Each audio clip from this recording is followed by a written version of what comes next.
कल हम लोग जितने भी काइंड्स पढ़े थे जिसमें क्या क्या था, क्या क्या था जिसमें, transitive and intransitive. Transitive verb किसको बोलते हैं, जिसके पास ऑब्जेक्ट, जिसमें ऑब्जेक्ट की नीड होती है उस वर्ब को पहचानने के लिए। और इंट्रांसिटिव वर्ब किसको बोलते हैं, जिसमें ऑब्जेक्ट की नीड नहीं होती है। ठीक है, सिंपल है।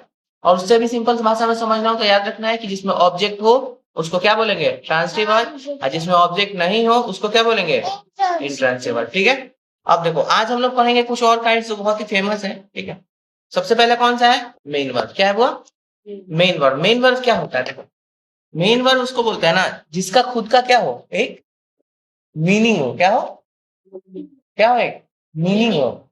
जैसे ईट, ईट मतलब खाना, खाने का कोई मतलब होता है ना।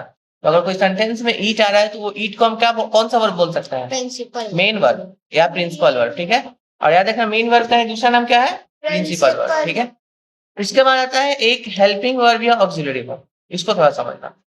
देखो हेल्पिंग वर्ब और ऑक्सिलरी वर्ब दोनों सेम ही है। ठीक है, इसको एच बी या ए बी करके लिखा जाता है। कई बार तुमको एच डॉट बी ऐसे या फिर ए डॉट बी लिखा जाएगा। ठीक है, तो एच बी या ए बी में से दोनों में से कोई भी लिखा रहेगा वो किसको बोलते हैं, हेल्पिंग वर्ब या ऑक्सिलरी वर्ब को। इसका बस एक ही काम होता है कि टेंस को पहचानता है और बताता है। क्या करता है, टेंस को पहचानता और बताता है।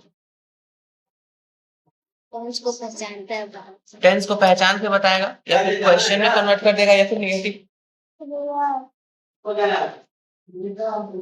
ठीक है, टेंस को पहचानेगा, क्वेश्चन को पहचानेगा या फिर नेगेटिव्स को पहचानता है और बताता है ना, इसको पहचानने में मदद करता है। अब देखो इधर दोस्तों, ठीक है, ये याद रहेगा ना। अब देखो थर्ड हमारा कौन सा वर्ब है वो, मॉडल, मॉडल वर्ब। देखो इतना समझ लो ना कि हेल्पिंग वर्ब या ऑक्सिलरी वर्ब का काम यही होता है कि टाइम और टेंस को बताता है कि वो कौन से टाइम में है, कौन से पास्ट में, प्रेजेंट में है, फ्यूचर में है। ठीक है, मेन वर्ब अब देखो जरा थर्ड कौन सा है, थर्ड कौन सा है, model, modal verb. Modal verb किसको बोलते हैं वो, एबिलिटी, परमिशन, पॉसिबिलिटी, एडवाइस। जो ability, permission, possibility, ability, permission, possibility या एडवाइस को बताता है। अब यहाँ पे एक चीज तुम लोग को ध्यान देना है कि ये मेन वर्ब के जगह पे ना हम लोग मॉडल वर्ब का यूज कर सकते हैं। फिर हम लोग डिफरेंस कैसे पहचानते हैं, क्या कि ये मेन वर्ब है ये मॉडल वर्ब है ना। देखो याद रखना है हमेशा, मतलब देखो दोनों का काम तो लगभग सेम ही होता है।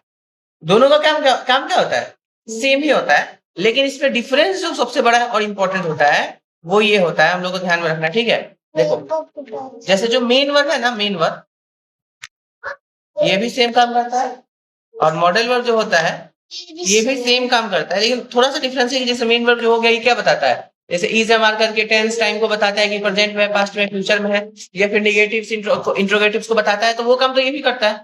ठीक है, फिर हम लोग पहचानते कहते हैं कि ये मेन वर्ब है या मॉडल वर्ब है।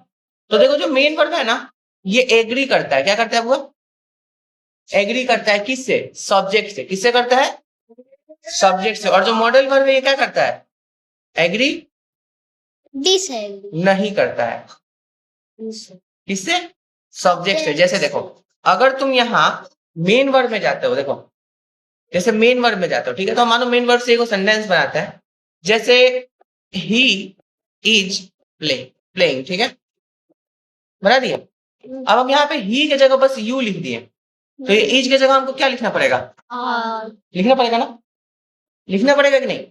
मतलब कि यहाँ पे अगर ही था तो इज, और जैसे ये चेंज हो गया ये भी चेंज हो गया। यहाँ पे कहने का मतलब ये है ना कि सब्जेक्ट अगर चेंज होता है तो ये भी चेंज हो जाएगा, क्योंकि ये सब्जेक्ट से क्या कर रहा है, एग्री कर रहा है। अगर देखो सब्जेक्ट यू में बदला तो इज भी आर में बदल गया। लेकिन तुम अगर मॉडल वर्ब में जाओगे, सॉरी यहाँ पे इसका एग्जाम्पल हम लिख देखो, यहाँ अगर तुम मॉडल वर्ब में जाओगे तो तुम देखो अगर ही कैन प्ले है ना, तो यहाँ पे यू कैन प्ले ही होगा। क्या यहाँ पे ये एक दूसरे को चेंज किया, नहीं ना।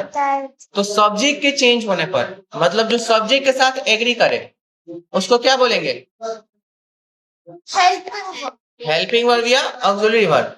लेकिन जो सब्जेक्ट के साथ क्या करे, डू नॉट एग्री, एग्री नहीं करे, डिसएग्री करे, उसको क्या बोलते हैं? Model modal verb. याद रहेगा अंदर।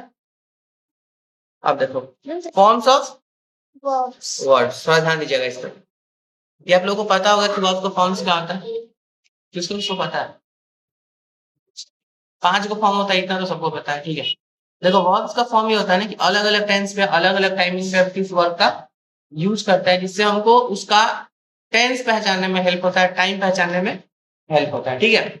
सबसे इसका बेस फॉर्म कौन सा होता है? वर्ब वन, जिसको हम लोग नॉर्मली जो वर्ब होता है उसी को लिख देते हैं, ठीक है। जैसे गो हो गया, ईट हो गया, राइट, स्पीक, सिंग, सी, प्ले। अब आता है वर्ब टू। याद रखना है पास्ट फॉर्म किसको बोलते हैं हम लोग? वर्ब टू को। पास्ट फॉर्म किसको बोलते हैं? Verb two. इसमें जैसे गो का क्या हो जाएगा? वेंट। ईट का एट, राइट का स्पीक का, सिंग का सी का, प्ले का, ठीक है। इसके बाद आता है हमारा वर्ब थ्री, जिसको पास्ट पार्टिसिपल कहा जाता है। वो हम लोग आगे पढ़ेंगे पास्ट पार्टिसिपल क्या होता है, ठीक है। बस याद रखना है पास्ट पार्टिसिपल किसको बोलते हैं? वर्ब थर्ड को।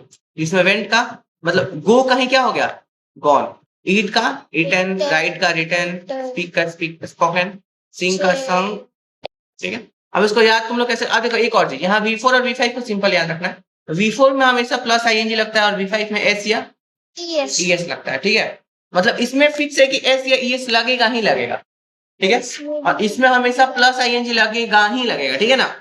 अब देखो इसको याद कैसे करना है? गो, वेंट, गॉन, गोइंग, गोज, ईट, एट, ईटन, ईटिंग, ईट्स, ठीक है।